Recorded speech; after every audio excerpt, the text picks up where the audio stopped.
Hello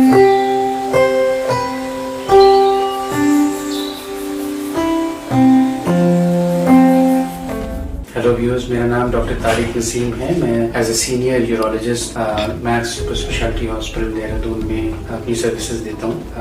I am trained at premier institutes of India like KGMC and JIPMER Pondicherry. तो viewers, आज बात करेंगे prostate cancer के बारे में। प्रोस्टेट ग्रंथि क्या है? ये मेल्स में खास ग्लैंड होता है जो कि यूरिनरी ब्लैडर के नीचे होता है और रेक्टम के आगे यानी सामने होता है, और इसके थ्रू यूरिथ्रा यानी यूरिनरी पैसेज पास होता है। ये खास लिक्विड बनाता है जो कि सीमेन का 60% कॉन्स्टिट्यूट करता है। आखिर प्रोस्टेट कैंसर क्या है? प्रोस्टेट कैंसर का मतलब एबनॉर्मल और अनकंट्रोल्ड ग्रोथ होना प्रोस्टेट के सेल्स का, और फिर न सिर्फ वो कि वो प्रोस्टेट पे रहते हैं, फिर बाकी ऑर्गन्स में, नेबरिंग ऑर्गन्स में और बोन्स में और other parts of the body में स्प्रेड कर जाता है। Prostate cancer hormone dependent tumour है, यानी जो मेल हार्मोन टेस्टिकल्स में प्रोड्यूस होता है ये गवर्न करता है प्रोस्टेट कैंसर को। तो अगर हम प्रोस्टेट कैंसर को कंट्रोल करना चाहते हैं तो हार्मोन्स को एब्लेट करना पड़ता है, यानी हार्मोन की सप्लाई काटनी। तो ये कैसे किया जा सकता है? जो हार्मोनल ट्रीटमेंट अवेलेबल है वो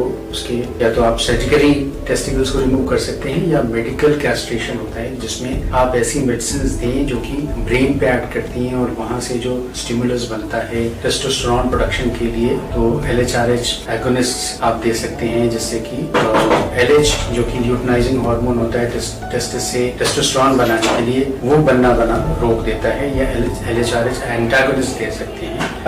एगोनिस्ट के एग्जांपल्स हैं ल्यूप्रोलाइड, ट्रिप्टोरेलिन और कोसेरेलिन। इसके अलावा और भी हार्मोनल एब्लेशंस हैं, लेकिन जैसे कि बायोटेरोन, जिसमें कि आप एड्रीनल ग्लैंड से जो एड्रीनल एंड्रोजन्स बनते हैं उसको आप रोक सकते हैं। इसके अलावा एंटी एंड्रोजन्स दे सकते हैं, जो कि जो एंड्रोजन्स होते हैं जिन रिसेप्टर्स पे एक्ट करते हैं, उन रिसेप्टर्स को ब्लॉक किया जा सकता है। एंटी एंड्रोजन्स में ग्लूटामाइड, बाइग्लूटामाइड, निलूटामाइड ये शामिल है। आजकल जो खासकर एंजालूटामाइड इस ग्रुप का सदस्य है। इसके अलावा और ऑप्शंस भी अवेलेबल हैं, जैसे कि आप एस्ट्रोजन्स दे सकते हैं, डाइथाइलस्टेरोल या कीटोकोनाजोल दे सकते हैं। कीमोथेरेपी का भी एक महत्व है कि जब मान लीजिए कि आपका सारे और ट्रीटमेंट्स फेल हो जाते हैं, यानी सर्जिकल एब्लेशन खत्म, मतलब से रिकरेंस हो जाता है, या हार्मोनल थेरेपी से कंट्रोल नहीं हो पा रहा है ट्रीटमेंट, तो जो है फाइनली कीमोथेरेपी दी जा सकती है। इसमें डोसीटैक्सिल बेस्ड कीमोथेरेपी दिया जा सकता है। इसके अलावा भी और एजेंट्स हैं,